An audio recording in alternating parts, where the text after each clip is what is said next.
Hi there, Mr. Sand, and I'm going to explain to you thermal energy. Now, before we get started, we got to talk about a whole bunch of different definitions. One definition is something we call thermal energy. Thermal energy. Thermal energy.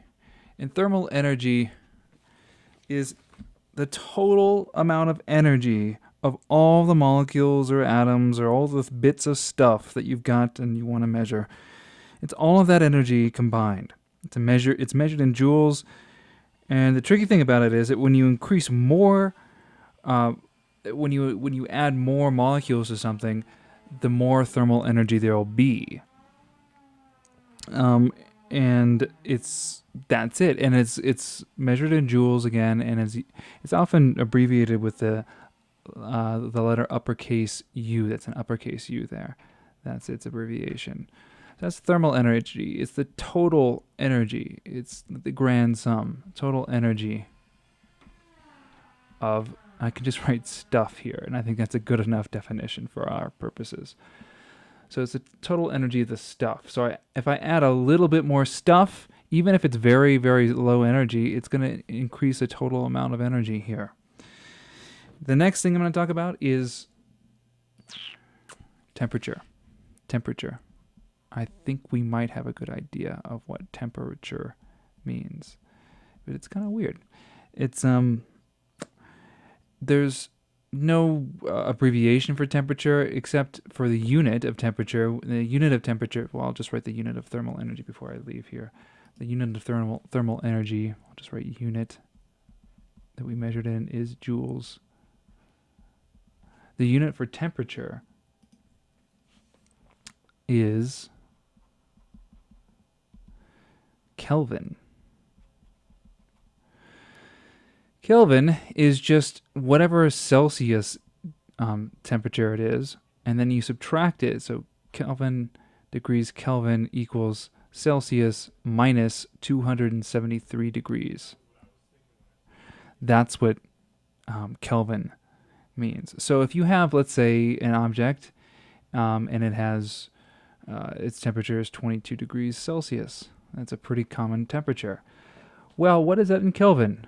In Kelvin, it's whatever that Celsius is, subtract 273 degrees from that, and that's what it is in Kelvin. So it's going to be, hold on a second. Is that right? That seems a little bit odd.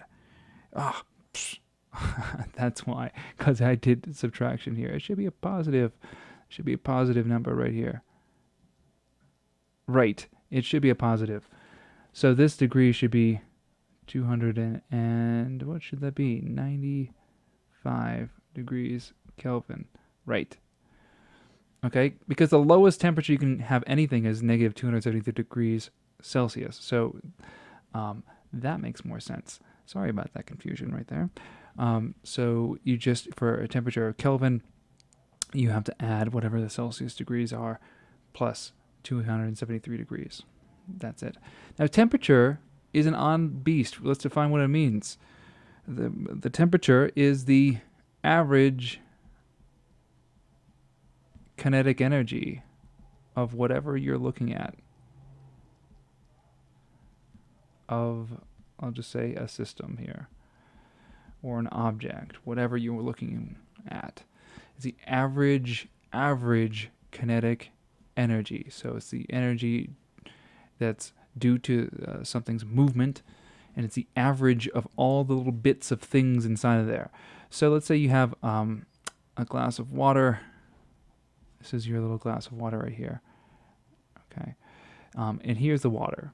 The water is made up of all little tiny bits of, they're just little H2O molecules, and there's probably some H molecules in there, or H atoms, and there's some OH molecules in there. They're all in there. I'm not going to spend time just to draw all of these little molecules, but there are lots of molecules in here, and they're all moving.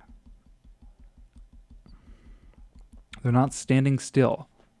Even if they're in a solid, they still have some movement. They're still jiggly. So these things are moving around like crazy. And they're moving and they have a kinetic energy. Each one of these things has a kinetic energy.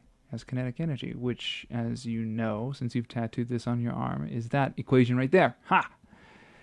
So every little particle on here has kinetic energy. That has kinetic energy. This has a different kinetic energy. They all have different kinetic energies. Okay? Every little particle inside here has a different kinetic energy. Now, the average kinetic energy here of all those together, that equals what we call the temperature. That's how we measure this average kinetic energy. So if you add just one little tiny bit of water here, that's the same temperature as the other bits of water here, the average temperature won't change. At least I don't think it will. But the total thermal energy would change because you're still adding something to the total energy. This is the average kinetic energy, and this is the total energy, so there's a difference between the two right here. Okay. So those are pretty straightforward. The last thing I want to talk about is